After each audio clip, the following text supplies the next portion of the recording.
이 율법책을 내 입에서 떠나지 말게 하며 주야로 그것을 묵상하여 그 가운데 기록한 대로 다 지켜 행하라. 그리하면 내 길이 평탄하게 될 것이라. 네가 형통하리라. 여호수아 1장 8절 말씀은 단순한 격려가 아니라 하나님께서 인생의 형통함을 어떻게 여시는지 보여주는 영적 원리의 정수입니다. 이스라엘이 가나안에 들어가기까지 하나님은 모세를 통해 수십 년 동안 이끌어 오셨습니다. 이제 모세가 떠나고 여호수아는 거대한 민족을 홀로 책임져야 했습니다. 그의 앞에는 험한 길이 남아 있었고 그가 감당해야 할 책임은 엄청났습니다. 그때 하나님이 처음으로 들려주신 말씀이 바로 이것입니다. 이 율법책을 내 입에서 떠나지 말게 하라. 그것은 단순히 성경을 많이 읽으라는 의미가 아닙니다. 말씀을 기준으로 판단하고 말씀으로 생각하고 말씀을 통해 행동하라는 뜻입니다. 하나님은 여호수아에게 전쟁을 어떻게 치를지, 사람을 어떻게 이끌지, 어디로 이동해야 할지 같은 전략적인 지시를 먼저 주지 않으셨습니다. 왜일까요? 인생의 승리는 전략보다 말씀을 기준으로 사는 마음의 태도에서 이미 결정되기 때문입니다. 말씀이 마음에 자리 잡으면 두려움이 사라지고 말씀이 우리를 움직이면 하나님이 앞서 일하시기 때문입니다. 여호수아는 그 말씀을 붙들었을 때 요단강이 갈라졌고 여리고가 무너졌고 아말렉이 패배했고 하늘이 멈추는 기적까지 일어났습니다. 그 모든 승리의 출발점은 말씀에서 시작하는 하루였습니다. 오늘 우리가 맞이한 이 하루도 같습니다. 할 일이 많아도 일정이 빽빽해도 말씀을 붙드는 순간 하나님은 우리의 마음을 곱게 하시고 지혜를 주시고 해야 할 길을 보여주시고 불필요한 걱정과 멈춰 있어야 할 선택을 구분하게 하십니다. 형통은 강력한 힘으로 밀어붙이며 얻어지는 결과가 아니라 말씀과 동행할 때 자연스럽게 열리는 하나님 쪽의 문입니다. 우리의 삶을 돌아보면 하루가 꼬이거나 일이 계속 엉킬 때는 대부분 말씀을 붙들지 못했을 때가 많습니다. 말씀보다 감정이 앞서고 말씀보다 계산이 앞서고 말씀보다 급한 마음이 앞섰을 때 우리는 쉽게 흔들리고 걱정하고 두려워집니다. 하지만 하나님은 오늘도 동일하게 말씀하십니다. 말씀을 입에서 떠나지 말게 하라. 그리하면 내 길이 평탄해지고 네가 형통하리라. 평탄함은 인생에 굴곡이 없다는 뜻이 아니라 굴곡 속에서도 넘어지지 않는 은혜를 주신다는 약속입니다. 형통함은 갑자기 모든 것이 잘 된다는 뜻이 아니라 하나님이 길을 함께 걸어주시기 때문에 결국 좋은 열매를 거두게 된다는 약속입니다. 그러므로 말씀을 붙드는 사람은 흔들려도 다시 일어나고 막혀도 하나님이 길을 여실 때까지 기다릴 수 있으며 어렵고 복잡한 상황에서도 마음의 중심이 흐트러지지 않습니다. 이제 이 말씀을 붙들고 함께 기도합시다. 말씀으로 우리 삶을 이끄시는 하나님 아버지, 오늘 이 아침 여호수아에게 주셨던 이 말씀 앞에 조용히 멈추어 섭니다. 주님의 음성을 오늘 제 영혼 깊은 곳에서 다시 듣게 하여 주옵소서. 주님, 제가 그동안 얼마나 많이 제 생각과 계산으로 하루를 시작했는지 고백합니다. 눈을 뜨면 먼저 걱정이 떠오르고 오늘 해야 할 일들이 머릿속을 어지럽히고 사람들의 말과 세상의 기준이 제 마음을 앞서 움직일 때가 참 많았습니다. 그러면서도 형통을 구하며 기도했던 제 모습을 돌아보게 됩니다. 오늘 이 시간 겸손히 고백합니다. 말씀 위에 서지 않은 형통은 결코 참된 형통이 아님을 인정합니다. 그러므로 이 아침에 제 마음의 중심을 다시 말씀 앞으로 옮겨놓게 하옵소서. 주님이 하신 말씀이 오늘 제 판단의 기준이 되게 하시고 주님의 약속이 제 감정을 다스리게 하시며 주님의 명령이 제 선택을 이끌어가게 하옵소서. 사람의 말보다 제 안에서 솟아나는 불안한 생각보다 언제나 기록된 말씀이 더 크게 들리게 하옵소서. 주님, 주야로 그것을 묵상하라 하셨사오니 오늘 하루 종일 제가 어디에 있든지 말씀을 떠올리게 하옵소서. 일터에서도 이동 중에도 사람을 만나는 순간에도 한 구절 말씀을 마음에 품고 되뇌이며 그 말씀을 기준으로 생각하고 반응하는 은혜를 허락해 주옵소서.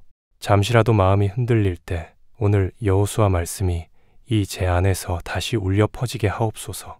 기록한 대로 다 지켜 행하라 하신 주님, 저에게 순종의 마음을 새롭게 부어 주옵소서.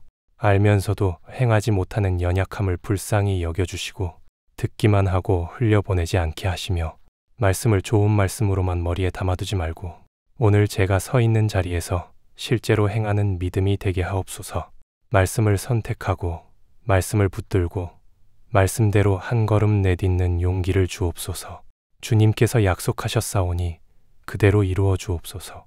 오늘 하루 제 삶에 하나님께서 앞서 걸어가시며 여시는 평탄함을 경험하게 하옵소서. 문이 닫힌 곳에서는 열어야 할 문과 기다려야 할 문을 분별하게 하시고 가야 할 길과 멈춰야 할 길을 명확하게 보여주옵소서. 눈에 보이는 상황은 여전히 복잡할지라도 주님 안에서 제 길이 평탄하게 되고 있음을 믿는 믿음을 허락해 주옵소서. 사람이 보기에는 돌아가는 길 같아도 하나님 안에서는 가장 안전한 길임을 신뢰하게 하옵소서. 당장 결과가 보이지 않아도 말씀 위에 세운 오늘의 선택이 미래의 형통을 준비하는 씨앗이 되게 하옵소서. 말씀을 떠나지 않는 하루, 말씀과 동행하는 하루, 말씀 때문에 평탄해지고 형통해지는 하루가 되게 하옵소서. 너의 행사를 여호와께 맡기라. 그리하면 너의 경영하는 것이 이루리라. 이 한 구절은 오늘 하루가 만사 형통하는 비밀을 분명하게 말해줍니다. 우리는 살아가면서 수많은 행사를 가지고 있습니다. 출근, 거래, 상담, 가사일, 자녀 양육, 부모 돌봄, 건강관리, 사람과의 만남 등등 눈에 보이지 않는 안쪽까지 포함하면 마음속에서 수백 번씩 오르내리는 생각, 염려들까지 모두 우리의 행사입니다. 이 모든 것을 하나님께 맡기라고 하십니다. 여기서 맡긴다는 것은 단순히 기도 한번 했으니 됐다 정도의 의미가 아닙니다. 맡긴다는 것은 소유권을 넘기는 것입니다. 주님, 이 일의 최종 책임자는 제가 아니라 주님이십니다라고 인정하는 것입니다. 내가 결과를 끝까지 조종하려고 움켜쥐고 있는 것이 아니라 하나님께서 가장 좋은 때와 가장 좋은 방법으로 역사하시도록 자리를 내어드리는 것이 바로 맡김입니다. 우리는 맡겼다고 기도해 놓고도 다시 들고 와서 붙잡고 고민하는 경우가 참 많습니다. 그래서 마음이 지치고 몸도 따라 지치고 하루가 시작되기도 전에 이미 소모되어 버립니다. 그런데 성경은 분명히 말합니다. 여호와께 맡기면 내 경영하는 것이 이루리라. 하나님의 약속은 조건이 있습니다. 맡기면 이루어 주시겠다. 맡기지 않고 내가 끝까지 움켜쥐고 조종하려 하면 마음은 더 복잡해지고 문제는 더 꼬이고 관계는 더 어색해지고 결국 형통은 점점 멀어져 버립니다. 여기서 경영하는 것은 단순히 사업만이 아닙니다. 내가 세우는 모든 계획, 오늘 내가 마음속으로 짜고 있는 시간표, 말해야 할 말, 하지 말아야 할 말, 만나야 할 사람에게 어떻게 대할지, 내가 오늘 하루를 어떻게 운영할지에 대한 모든 것이 포함됩니다. 하나님은 그 모든 경영에 개입하시기를 원하십니다. 우리가 하나님께 자리를 내어드릴 때 비로소 하나님은 그 경영 속에 들어오셔서 불필요한 것은 걷어내시고 필요한 것은 채워넣으시고 닫혀있던 부분은 여시고 열려있던 부분 중 막아야 할 것은 닫으십니다. 그래서 맡김은 곧 하나님이 일하시도록 허락하는 믿음의 행위입니다. 맡기지 않으면 하나님이 능력이 없으셔서가 아니라 우리가 붙들고 있기 때문에 하나님께서 일하실 여지가 좁아지는 것입니다. 맡긴다는 것은 손을 떼고 아무것도 안 하겠다는 뜻이 아니라 결과와 최종 방향을 주님께 올려드린 상태에서 오늘 내가 할 수 있는 최선과 순종을 행하겠다는 결단입니다. 하나님께 맡기는 사람은 하루를 시작하며 이렇게 고백합니다. 주님, 이 일을 제가 계획하고 움직이지만 결과는 주님의 손에 있습니다. 제가 문을 두드리되 열고 닫는 분은 주님이십니다. 이 고백이 있을 때 오늘 하루의 만사형통은 내 계획이 다 그대로 이루어지는 것이 아니라 하나님의 뜻에 가장 적합한 방향으로 모든 것이 정리되어 가는 것이 됩니다. 때로는 우리가 보기엔 실패 같지만 하나님 보시기에는 더 큰 실패를 막는 보호일 때가 있습니다. 어떤 만남이 끊어진 것이 우리에겐 손해처럼 보여도 하나님 안에서는 더 큰 상처를 막는 울타리일 때가 있습니다. 맡기는 사람은 이런 하나님의 손길을 믿기 때문에 눈앞의 결과만 보고 절망하지 않습니다. 이것이 바로 맡기는 사람에게 주어지는 평안의 형통입니다. 이제 이 말씀을 붙들고 깊이 있는 기도로 나아가 보겠습니다. 맡김을 받으시고 책임져 주시는 하나님 아버지, 오늘 이 아침 잠언 16장 3절의 말씀 앞에 제 마음을 정직하게 세워봅니다.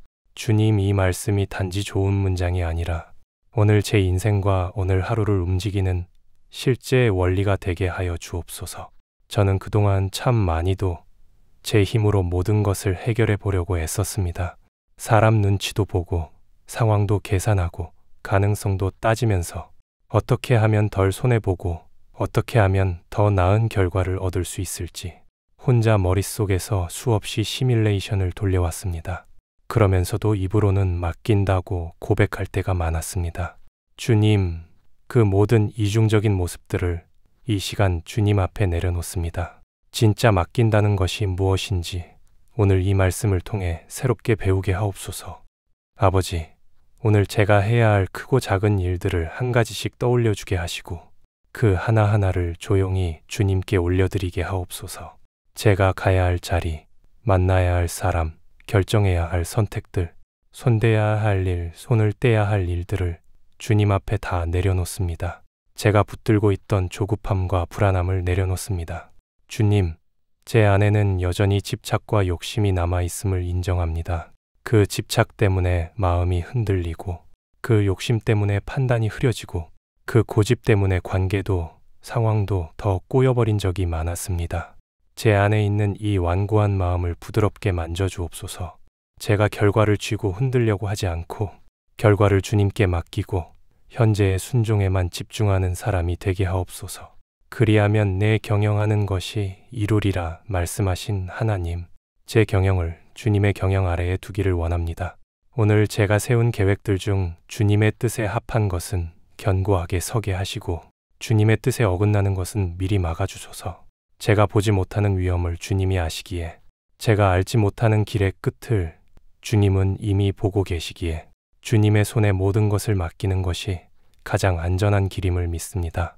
아버지, 오늘 하루를 살아가면서 일이 계획대로 되어가는 순간에도 내가 잘해서 된 것이라고 교만해지지 않게 하시고 일이 기대와 다르게 흘러가는 순간에도 다 망했다고 좌절하지 않게 하옵소서. 이미 이 아침의 모든 행사를 주님께 맡겼으니 기쁠 때에도 주님을 인정하고 어려울 때에도 주님의 선하심을 신뢰하는 믿음을 주옵소서. 마음이 불안해질 때마다 이 말씀을 다시 붙들게 하옵소서.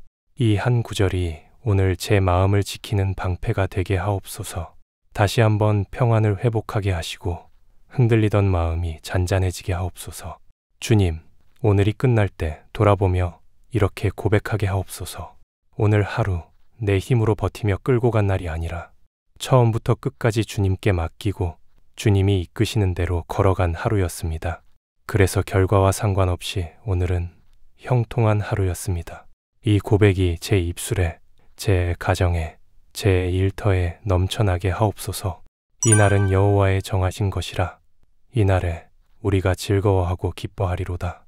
시편 118편 24절은 오늘이라는 시간을 바라보는 우리의 시각을 완전히 바꾸어 주는 말씀입니다. 우리는 보통 하루를 시작할 때 상황을 먼저 봅니다. 오늘 일정표가 어떤지, 내 건강 상태가 어떤지, 통장 잔고가 어떤지, 사람들과의 관계는 안정되어 있는지, 해야 할 일은 얼마나 쌓여 있는지부터 살핍니다. 하지만 시편 기자는 정반대의 관점을 말합니다. 오늘을 판단하는 기준은 상황이 아니라 하나님의 주권이라는 것입니다. 이 날은 여호와의 정하신 것이니 이 한마디는 오늘이 우연이 아니라는 선언입니다. 내가 원해서만 주어진 시간이 아니라 하나님께서 허락하시고 정하시고 하나님의 계획 속에서 우리에게 맡기신 시간이라는 뜻입니다. 하나님이 정하신 날이라는 것은 오늘의 시작과 과정과 끝이 모두 하나님의 허락 안에 있다는 고백입니다. 우리가 예측하지 못하는 변수들이 생겨도 하나님께는 변수가 없습니다. 우리는 갑작이라고 느끼는 일도 하나님께는 이미 아시고 계획 가운데 두신 일입니다. 그래서 이 말씀은 우리에게 이렇게 묻습니다. 너는 오늘을 상황의 눈으로 보며 불안해할 것이냐? 아니면 하나님의 손 안에 있는 날로 보고 안심하며 나아갈 것이냐? 시편 기자는 두 번째 길을 선택합니다. 우리가 즐거워하고 기뻐하리로다. 여기서 중요한 것은 기쁘게 될 것이다가 아니라 기뻐하리로다라는 결단의 표현이라는 점입니다. 오늘 기쁨을 느낄 만한 환경이어서 기뻐하는 것이 아니라 오늘이 하나님께서 정하신 날이라는 사실 하나만으로 나는 기뻐하기로 선택하겠습니다 라고 선포하는 것입니다. 형통한 하루는 모든 상황이 완벽하게 정리되고 편안할 때만 오는 것이 아닙니다. 형통한 하루는 어떤 상황이 오더라도 이 날은 여호와의 정하신 날이라는 믿음을 붙드는 사람에게 주어지는 내면의 평안과 기쁨에서 시작됩니다. 하나님이 내 편이시고 하나님이 함께 하신다면 고난조차도 헛되지 않고 막히는 길조차도 결국은 돌아보며 그래서 하나님이 그렇게 하셨구나 고백하게 될 날이 오기 때문입니다. 이 말씀은 우리에게 이렇게 가르칩니다. 오늘 하루를 시작할 때 먼저 오늘은 여호와께서 정하신 날입니다 라고 선언하고 그리고 그 믿음 위에 그래서 나는 오늘 즐거워하고 기뻐하기로 선택합니다 라고 고백하시면 됩니다. 감정이 따라오지 않을 수도 있습니다. 하지만 믿음은 감정보다 먼저 앞서가는 선택입니다. 믿음으로 기뻐하기로 결단할 때 하나님께서는 그 결단 위에 상황을 바꾸시든지 상황 가운데 있는 우리의 마음을 바꾸시든지 둘 중 하나로 반드시 일하십니다. 때때로 우리는 기뻐하라는 말씀을 부담스럽게 느낍니다. 지금 상황이 이런데 어떻게 기뻐하라는 거지? 내 현실을 모르고 하는 말 아닌가? 하지만 하나님은 결코 우리의 눈물을 무시하시며 억지로 웃어라고 강요하시는 분이 아닙니다. 오히려 누구보다도 우리의 아픔을 아시고 지금 이 순간도 함께 울어주시는 분이십니다. 그럼에도 기뻐하라고 말씀하시는 이유는 기쁨이 현실 도피가 아니라 믿음의 시선 전환이기 때문입니다. 현실을 부정하는 것이 아니라 현실 위에 계신 하나님을 바라보는 눈을 열어주시려는 초대입니다. 이 날은 여호와의 정하신 날이라는 고백은 오늘을 우연의 결과가 아닌 하나님의 선하신 계획의 일부로 받아들이는 믿음의 고백입니다. 이 믿음이 있을 때 우리는 예상치 못한 일을 만나도 주님, 이 안에도 하나님의 뜻이 있음을 믿습니다 라고 말할 수 있고 잘 풀리는 날에도 이 모든 것이 주의 은혜입니다 라고 겸손하게 고백할 수 있습니다. 그것이 바로 오늘 하루를 형통하게 살아가는 사람의 태도입니다. 이제 이 말씀을 붙들고 오늘을 시작하면서 드리는 기도로 나아가겠습니다. 오늘의 주인이 되시는 하나님 아버지, 이 말씀 앞에 제 마음을 세웁니다. 오늘이라는 시간이 우연히 주어진 것이 아니라 주께서 허락하시고 예비하신 시간임을 믿습니다. 아버지, 저는 너무 자주 상황을 먼저 보고 기분을 먼저 느끼고 그 다음에야 겨우 믿음으로 반응하려 할 때가 많았습니다. 할 일이 많으면 불안해하고 사람 문제와 관계 문제 앞에서는 먼저 지레 걱정부터 하고 몸이 피곤하면 하루 전체를 이미 부정적으로 단정해버리기도 했습니다. 그 가운데 오늘이 여호와께서 정하신 날이라는 사실을 쉽게 잊어버리고 살았습니다. 주님, 그런 저를 불쌍히 여겨주옵소서. 이제 이 아침 제 시선을 다시 바로잡기 원합니다. 오늘 하루를 열며 먼저 이렇게 고백합니다. 주님, 오늘은 제가 만든 날이 아니라 주님이 정하신 날입니다. 주님이 허락하지 않으시면 이 하루는 제게 오지 않았을 것입니다. 이 고백이 입술에서만 그치지 않고 제 마음 깊은 곳까지 스며들게 하옵소서. 그리고 오늘을 바라보는 제 관점이 바뀌게 하옵소서. 문제가 먼저 보이는 눈이 아니라 주님의 손길이 먼저 보이는 눈을 주옵소서. 두려움이 먼저 밀려오는 마음이 아니라 이 날도 하나님이 함께 하신다는 확신이 먼저 떠오르는 마음이 되게 하옵소서. 오늘 만나는 일들 속에 믿음으로 해석할 수 있는 영적 시각을 허락해 주소서. 우리가 즐거워하고 기뻐하리로다 라고 고백한 시편 기자처럼 저도 오늘의 감정을 상황에 맡기지 않고 주님의 주권에 맡기기를 선택합니다. 기쁠 만한 일이 있어서 기뻐하는 것이 아니라 오늘을 주신 분이 하나님이시기에 먼저 기뻐하겠습니다. 눈에 보이는 조건이 아니라 변함없는 주님의 성품을 근거로 감사하겠습니다. 이 믿음의 결단을 주님께 올려드립니다. 주님, 솔직히 말하면 오늘도 제 마음 한편에는 걱정이 있습니다. 풀리지 않은 문제도 있고 답을 찾지 못한 기도 제목도 있습니다. 그럼에도 이 시간 그 모든 것 위에 그래도 이 날은 여호와의 정하신 날입니다라고 선포합니다. 제게 주어진 오늘의 시간, 오늘의 만남, 오늘의 일들, 오늘의 선택들이 우연한 나열이 아니라 주님의 계획 속에 있는 줄 믿습니다. 오늘 하루 동안 제가 이 말씀을 여러 번 떠올리게 하옵소서. 마음이 갑자기 무거워질 때, 생각이 복잡해질 때, 사람의 말 한마디에 마음이 눌릴 때, 이 날은 여호와의 정하신 것이니 우리가 즐거워하고 기뻐하리로다. 이 구절이 제 심령 안에서 다시 울려 퍼지게 하옵소서. 그리고 그때마다 불평 대신 감사로, 낙심 대신 기대로, 염려 대신 기도로 반응하게 하옵소서. 주님, 오늘이 끝나는 저녁에 돌아보며 이렇게 고백할 수 있기를 원합니다. 오늘 하루 완벽해서 좋은 날이 아니라 하나님이 함께 하셔서 은혜로웠던 날이었습니다. 이 고백이 제 입술에서 자연스럽게 흘러나오게 하옵소서. 오늘이라는 선물을 주신 주님께 감사드리며 이 날의 처음과 끝까지 붙들어 주실 예수 그리스도의 이름으로 기도드립니다. 아멘.